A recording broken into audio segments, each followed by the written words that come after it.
Hello, good evening to all of you. I'm Arvind, Nagar, Nagar, Ward 4, Madhwani, Purnia.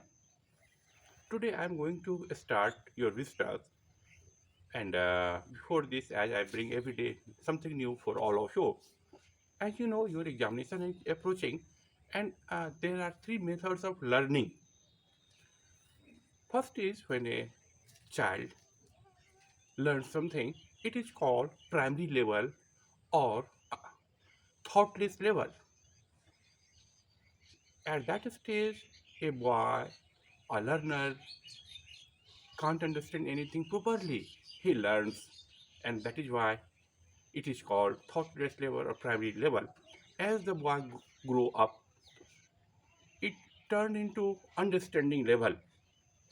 Means if you are a student of 8, 9, 10, you are in understanding level where you understand everything, and after then you prepare your lesson. And later on when you are in college, when you are class 10th, 11th, 12th, that is called reflective level. It simply means you are in the stage when you can write, when you can learn, when you can describe everything according to your own ways. So these are three important teaching or learning methods. Today, as I told you, in Vistas there are no many chapters. You will get only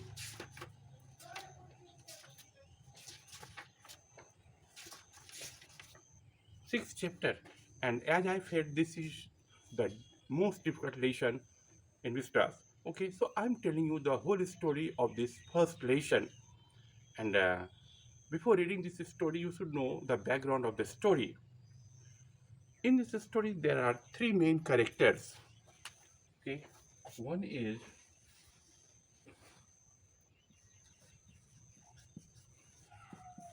narrator. Okay, or you can say his name is Charlie. Second is his wife,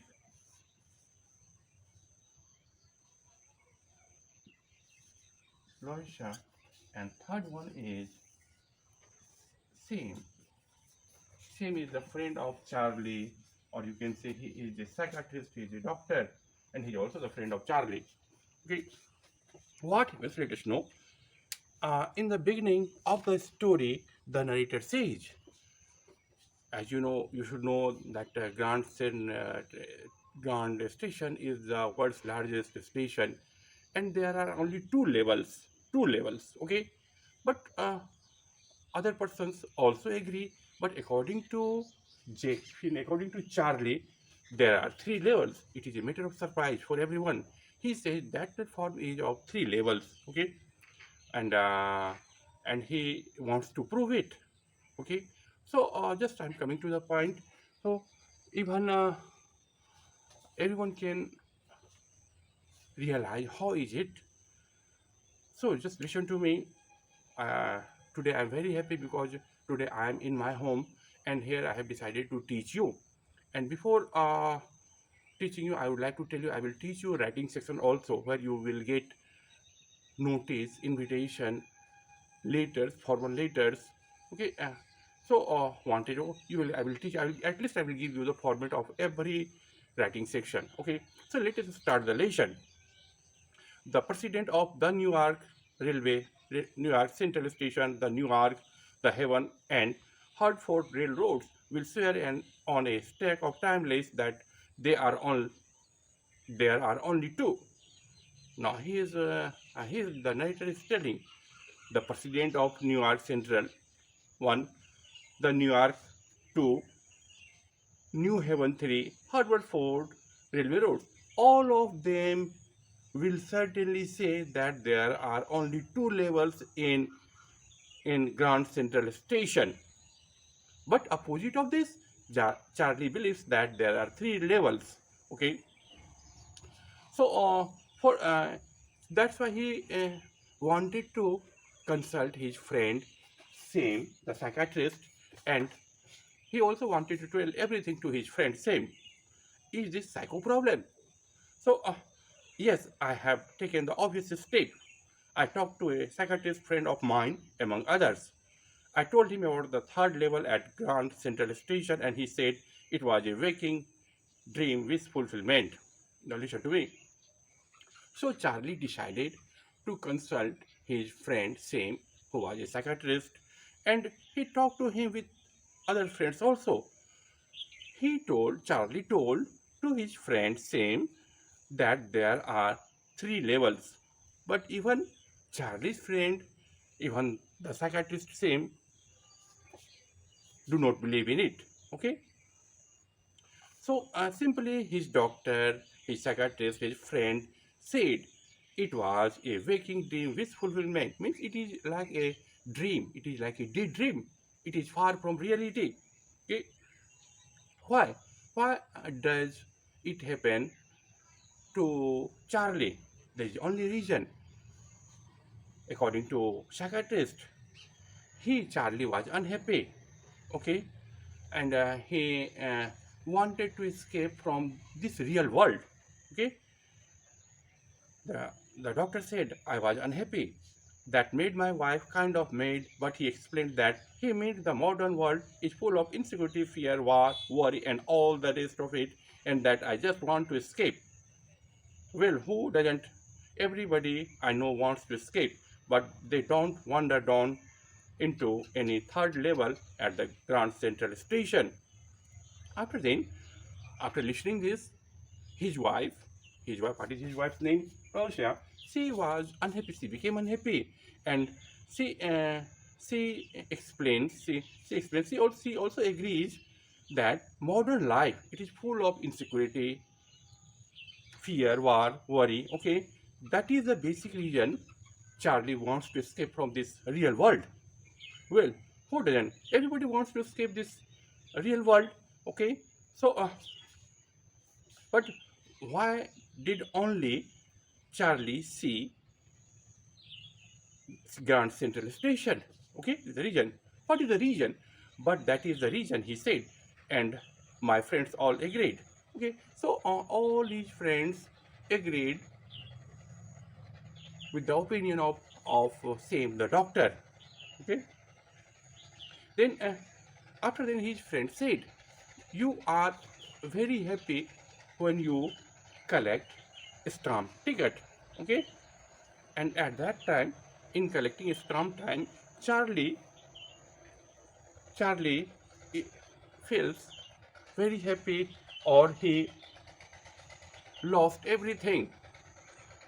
It was a kind of temporary refuge from reality. It is explained by his friend. It is explained by his doctor also. After then, Charlie says, "This is not a new thing for me. My grandfather was also in the habit of collecting stamp paper. And Charlie also says, at that time things were very nice, it was peaceful. The world was not so noisy as it is now.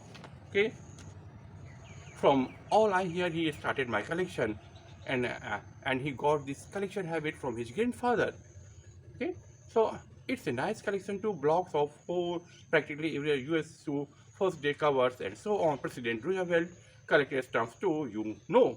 And he says he collect stamps which is used first time on the envelope, and you should know that President Roosevelt was also in the habit of collecting stamps. You should know. It doesn't mean that he wants to escape from the reality of the world.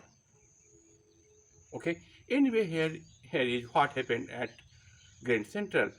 One night last summer, I worked late at the office. I was in a hurry to get up down to my apartment, so I decided to take the subway from Grand Central because it is faster than bus. Okay, so now the narrator Charlie describes one day he finished his work, okay, and he wanted to go to his home, okay, which was situated in town, okay, and he wanted to reach there as soon as he can because he wanted to meet his wife, and he wanted to go there by train because it is faster than the bus.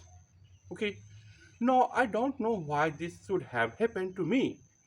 I am just an ordinary guy named Charlie, 31 years old, and I was wearing a tin gabardine suit and a straw hat with a fancy band. I passed a dozen men who worked just like me, who looked just like me. Okay, and I was not trying to escape from anything. I just wanted to get home to Louisa, my wife. Okay, so look here. He says, Charlie says that his name is Charlie. He is of 31 years old. On that day, when he was returning from his office, he was wearing a Eloise gabardine suit, and there was a hat made of straw, and there was a fancy ribbon. Okay, he passed a lot of persons. Okay, and uh, and he it doesn't mean that he wanted to escape from reality. It didn't mean, and he wanted to reach his home because his wife Loisha was waiting. Now, what did happen? What did happen on that day? Let us know. I turned into Grand Central from Vanderbilt Avenue and went down the steps to the first level where you take trains like the 20th century. So first he reached quickly on the to the first level. First level is the first platform. First, it is not second, it is not third. Okay, it is the first level, and here one can get normal train that runs inside the town, and that we find today. Then I walked down another flight to the second level where the suburban trains leave from, dug into an arched doorway heading for the subway and got lost. Okay. After then he left first level and he moved towards second level, and at that place or in second level there were suburban trains. Suburban trains means it was a metro train. It is suburban train simply means the train which runs uh, out of the local area. It goes to town. Okay, so and what happened? The doorway was arced. Okay, and he reached there and he lost.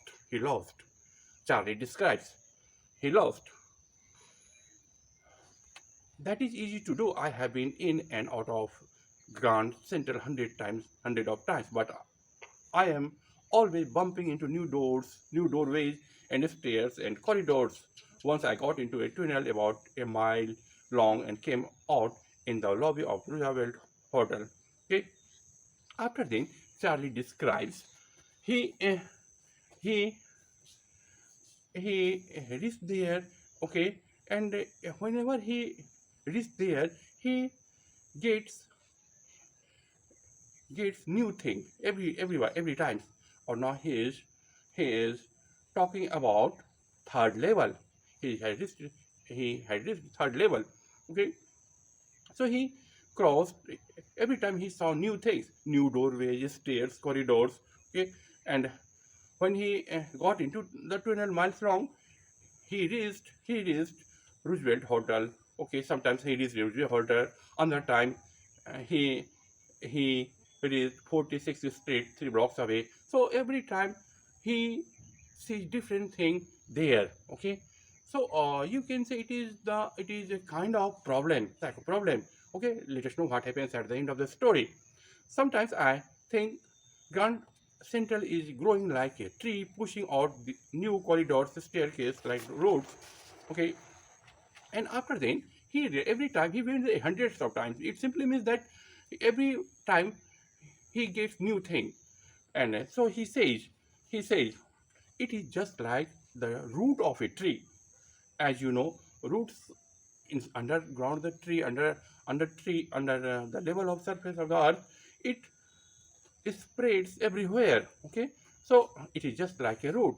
He is just telling about Grand Central Station. There is probably long tunnel that nobody knows about filling. It's any way under the city right now on its way to Times Square and may another to Central Park. Now look here. It is believed by Charlie. He says that this is a long tunnel. Okay, and sometimes it the way goes to Times Square. Sometimes it goes to Central Park. These are the two famous cities of New York. So he thinks, he believes he's sage. And maybe because of for so many people through the years, Grand Central has been an exit, a way of escape. Maybe that is how the tunnel I got into. But I never told my psychiatrist friend about that idea. Now look here. So he says, Charlie says that Grand Central Station has its exit, and every time, whenever he goes there, he finds new thing. But he did not. Charlie did not describe all these things to his friend Sam, who was a psychiatrist, and he may consider him as mad. Okay, that's why he did not say anything regarding this matter to his psychiatrist friend. The corridor I was in began angling left and slanting downwards, and I thought that was wrong, but I kept on walking. Now, all I could hear was the empty sound of my own footsteps, and I did not pass a soul.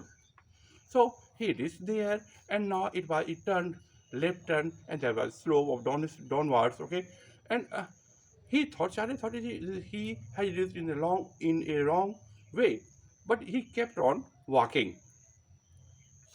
Okay, and there was no noise, it was silent. Okay, there was only the sound of his footsteps. Okay, and there were no one. Okay, there was no one. Then I heard that sort of hollow roar ahead. That means open space and people talking. The tunnel turned sharply. I went down a short flight of stairs and came out on the third level at Grand Central Station. Okay, after that, he hears some voice, hollow voice, or in hollow road means some persons were talking there. Okay, so he turned, the tunnel turned sharp left, and he went there. He is there. Okay, and that was his third level. That was his third level. Okay, now here he describes what happens. So For for just a moment, I thought I was back on second level, but I saw the room was smaller. There were fewer ticket windows and the train gates, and the information booth in the center was wood and old-fashioned. So sometimes it's like he again reached the second level, but it is not so. He had reached third level. Okay, why? Because here he saw rooms were very small. There were only few ticket counters, and there was a train, but it was not having long, not having a lot of doors. Okay, so and the booth was very small. It is made of wood, or everything was of old age, old fashioned. Okay, and if you read the letter, you will get that he had reached in 1894, 11 July, June, and this is because of time travel he believes in. Okay, and the men in the booth wore a green shade and long black sleeve protectors. The light were dim and sort of flickering. Then I saw why they were open flame gas lights. Okay, so how were the main the man who was there? He was wearing green shade, and his shirts were black sleeves. Okay, and there was flickering of light, or you can say this is the light of gas light or lanterns. Okay, now there were spittoons on the floor, and across the station a glint of light caught my eye. A man was pulling a gold watch from his pocket. He snapped open the cover, glanced at his watch, and frowned. Okay.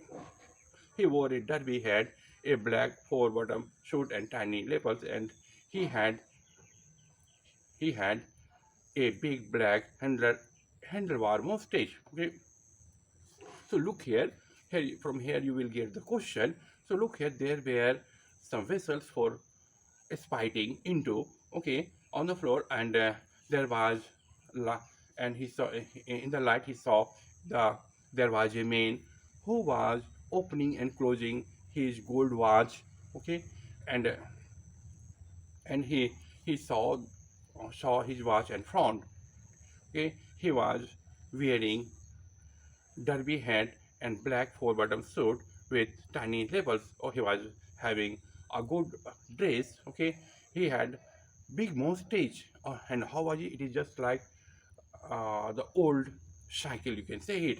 Means this way. This is called the, you can see it is in this way. It was, his mustache was in this way. Okay, so like the handle of old bicycle. After then, after then I looked around and saw that everyone in the station was dressed like 18, 19 something. I never saw so many beards, sideburns, and fancy mustache in my life. Okay, so look here, he reached in third level. It is because of time travel, and here he got, everyone was dressed like 18, 19, 19th. Okay, and before this, he never saw such men having beards, suburbs, and fancy mustache. Okay, a woman walked in through the green gate, and she wore a dress with leg button sleeves and skirts on to the top of her eight high buttoned shoes. Back of her on the tracks, I caught a glimpse of locomotive, very small courier, and Eve's locomotive with a funnel shaped stake, and then I knew. So she saw at that station at third level, Charlie saw a woman. Okay, she was in beautiful dress, and she was having high button shoes. Okay, and he saw trains. It was of funnel shape, a chimney shape. Okay, to make sure, I walked over a newsboy and glanced at the stack of papers at his feet. It was the world, and the world has not been published for years. The lead story said something about President Cleveland. I have found that front page since in the public library files, and it was printed June 11, 1894. So look here. So still now he was in confusion. Where is he now? For this he saw a newspaper boy. Okay, he saw the stack of papers, heap of papers, and they were the newspapers of the world. The name of the newspaper was the World, and the World newspaper has not been published for years. It has not been published. Okay, but here he saw, Charlie saw about uh, in the news about President Cleveland. Okay, so so he he found it in public library files earlier, and what was the date, what was the year? The date was 11 June 1894. I turned towards the ticket windows, knowing that here on the third level at Grand Central, I could buy tickets that would like Rosha and me anywhere in the United States we wanted to go in the years 1894. And I wanted two tickets to Gesselberg, Illinois. Okay, so now the narrator, or you can say Charlie, decided to take ticket. He reached the window of ticket counter. Okay, and he wanted to take two tickets, one for his wife Lausha, and another for him. Okay, and he wanted to get the ticket of Gesselberg because in 1894 that Gesselberg was a beautiful city. Okay, and where one goes for entertainment, for enjoyment, they go there. So that's why he wanted to two tickets for Gesselberg. Have you ever been there? It is a wonderful town still, with big old flames houses, huge lawns, and tremendous trees whose branches meet overhead and roof the estates. Okay, so now he describes the city, Gesselberg. It was really a wonderful city. Here we get Gesselberg, where we get big old frame houses, huge lawns, and beautiful trees. And here, how were the trees were by the side of the road. Okay, and it was it seems that it has it has covered the whole street. You can say by the side of the road there were trees, and the branches of the trees covered the whole road. Okay, it was working like a roof.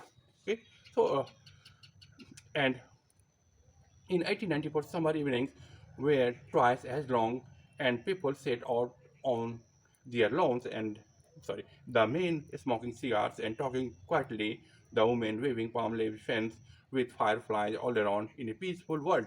And now he describes, here you can say it is a kind of escape from reality. Okay, now he describes the situation of 1894 in summer evening,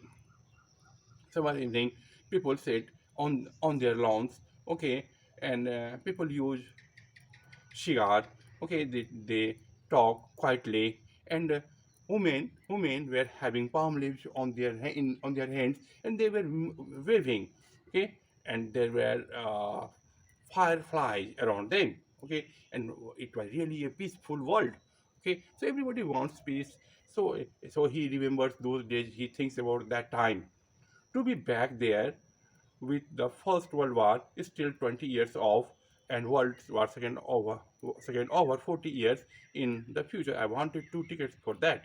And it is really, this was the situation before First World War that took place in 1914 to 1918, and after then World War II that continued between 1939 to 1945. He is talking about that time, and he wanted two tickets for Gesselberg, one for him and another for his wife Charlie. Now he gave money to the clerk in booking counter. What happened? Let us know.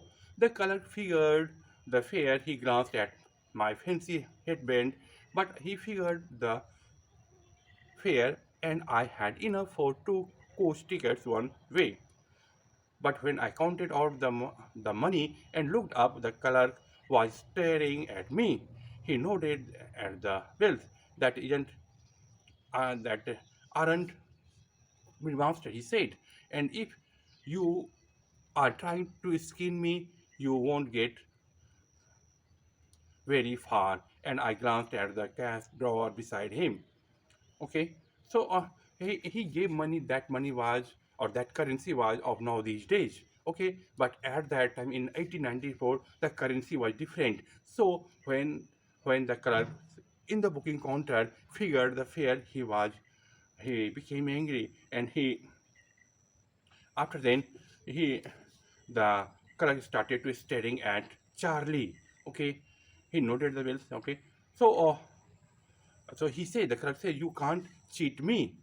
Okay, so of course the money was old style bills, half again as big as the money we use nowadays. It is different looking. I turned away and got out fast. There is nothing nice about jail even in 1894. So he thought this is the currency of nowadays, and he should have the currency of 1894. There are two different currencies. So uh, he had feared, Charlie had feared to be caught by the police. So he left the place quickly, otherwise he was sentenced to jail. Eh,